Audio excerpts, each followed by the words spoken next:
끝없이 추락하는 일본 최근 관광지로도 유명한 교토도 파산 위기에 빠졌다고 합니다. 심지어 내년 국가부채는 1천조 원을 바라본다고 하는 상황. 상상 초월의 빚 때문에 일본은 IMF 구제 금융까지 요청해야 할 대위기라고 하는데요.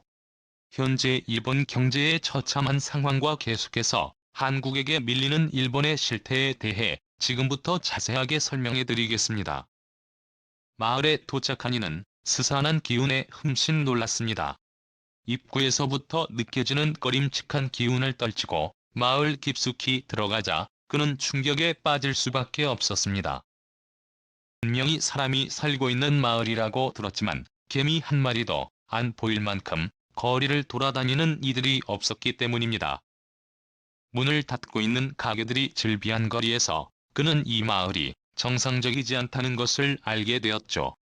일본의 관과 구시이자 화려한 이미지로 유명했던 일본 홋카이도의 유바리시 일본 지방자치단체에 사상 최초로 파산 신청을 하는 곳은 2021년에도 여전히 불이 꺼진 유령도시나 다름없었습니다. 1960년대만 해도 유바리시는 인구 12만 명이 살고 있는 거대 탄광도시였습니다. 하지만 친환경 기조로 에너지 산업이 옮겨가면서 석탄 생산이 중단되었고 그 이후로 유바리시는 세트 있습니다. 일본인들에게 있어 최고급 멜론 선지지로도 유명한 이곳은 생존을 위해 관광도시로 모습을 바꾸며 이미지 변신을 시도했습니다. 대형 놀이공원은 물론이고 영화 세트장까지 지으며 무리한 확장을 시도했죠. 처음에는 대단한 반향이 일어났습니다. 유바리시를 찾아서 멜론을 먹고 시내를 구경하는 것이 인기 관광 상품이었던 시절이 있었죠. 그러나 관광하는 사람들이 점점 줄어들었고 이를 방지하기 위해 볼거리를 늘리는 악순환이 일어났습니다. 탄광 자리에 스키장과 리조트 10억엔이 넘는 영화관 등 시의 규모에 맞지 않는 다양한 유흥시설을 들여왔지만 악순환은 멈추지 않았고 결국에는 빚을 갚지 못한 시는 파산에 이르렀습니다. 2007년 파산을 선언했던 유바리시는 14년이 지난 지금도 빚에 허덕이고 있죠. 유바리시 공무원들은 일제히 봉급을 삭감당해야 했고 시의 긴축 재정을 위해 많은 유흥시설들이 외부 기업에게 팔렸습니다.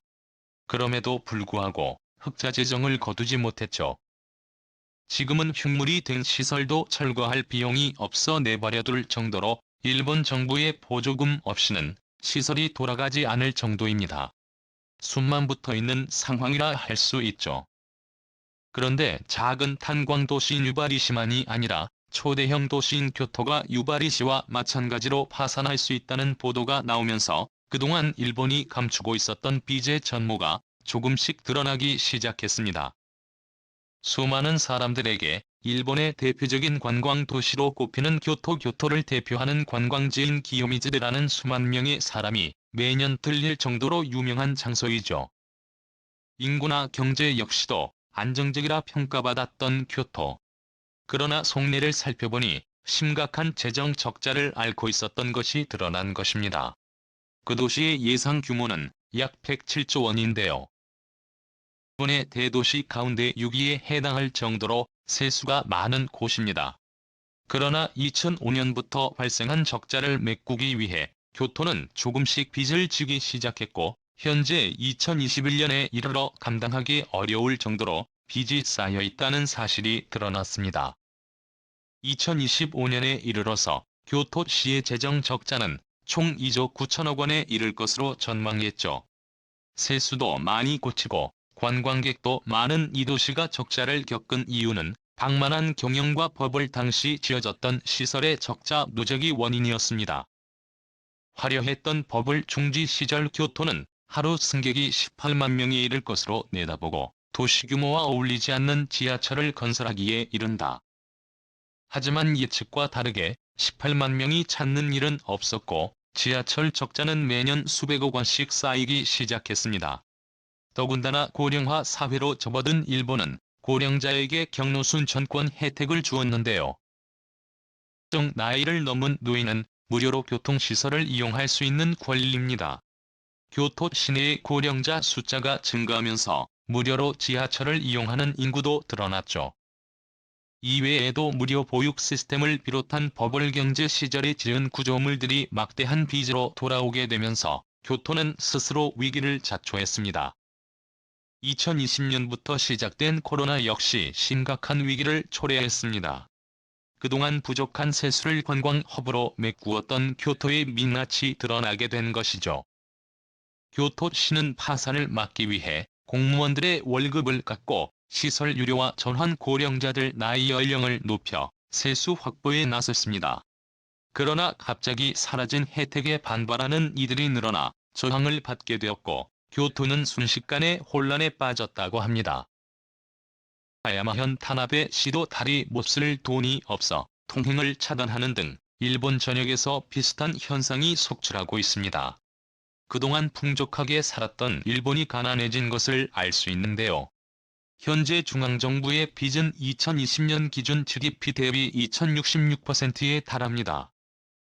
일본이 보는 것에 비해 6배가 넘는 빚을 외부에 지고 있다는 뜻입니다. 더 나아가 기시다 후미오 총리는 경기 부양을 위해 일본 역사상 최대 금액인 55조 7천억 엔을 부리겠다고 발표했죠. 버블 경제 시절에도 상상하지 못한 규모의 액수를 경기 부양만을 위해 부리겠다고 발표한 이번 선언에 전 세계가 경악했죠. 이미 재난지원금 명목으로 엄청난 돈이 들어갔는데 이보다 더 많은 금액을 경기 부양을 위해 부리는 것은 의미가 없다는 지적이 곳곳에서 나왔는데요. 일본 정부는 미국이 양적완화 정책을 위해 달러를 부리는 것처럼 일본도 미국의 흐름에 발맞춰야 한다고 답변하면 걱정할 것이 없다고 말했죠. 오히려 미국처럼 정부가 빚을 지는 것은 자연스러운 현상이라고 일축했습니다. 이런 호언장담과 다르게 지금 일본은 터지기 직전 상황이라 할 수 있죠. 과거 한국이 IMF 지원을 받기 직전인 97년도의 모습과 비슷한 상황.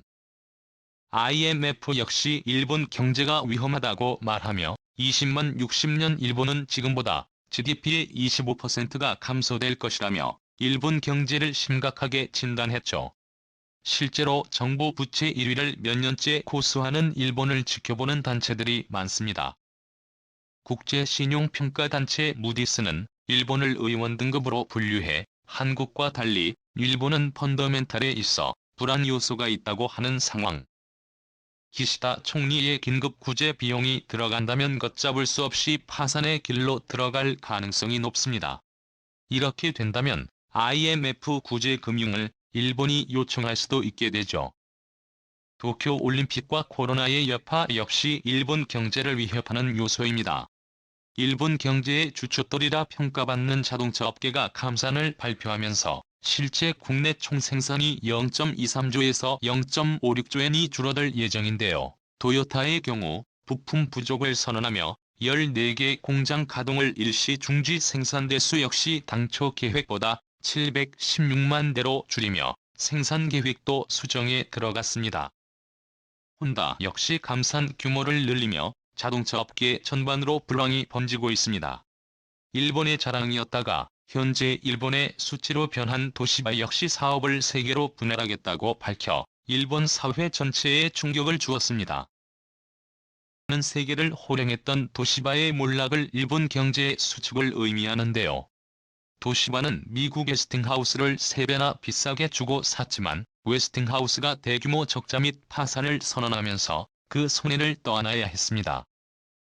결국 손해를 막기 위해 핵심 분야인 랜드 플래시 메모리를 외국에 팔면서 화산을 겨우 피할 수 있었습니다. 도시바를 이끄는 경영진의 무능도 한몫했지만 신사업을 꾸릴 만한 아이디어도 없었고 이를 뒷받침할 체계도 없었던 것이 결정적이었습니다. 도시바라는 큰 규모로 이끌 만한 사령탑이 없었던 것도 문제였습니다. 이런 와중에 일본은 성장한 한국을 견제한다고 반도체 분야의 치명적인 소재 부품 장비 분야 규제에 나선다고 말하며 한국을 압박하려고 했으나 결과적으로 한국은 아무런 타격을 입지 않았죠. 오히려 소부장 분야에서 일본에게 독립하면서 더 향상된 제품을 만들었습니다. 전 같았으면 일본에게 뒤였을 한국이 오히려 일본을 압박하며 규제해도 아무렇지 않는 모습에 일본 언론들마저도 한국을 다시 봐야 한다며 한국의 달라진 위상을 극찬하는 모습을 보였습니다. 실제 임금도 한국에게 추월당해 버블 경제 이후 계속 침체된 30년간 일본은 아무런 발전이 없이 제자리 상태였다는 것을 일본 국민들도 체감하고 있죠.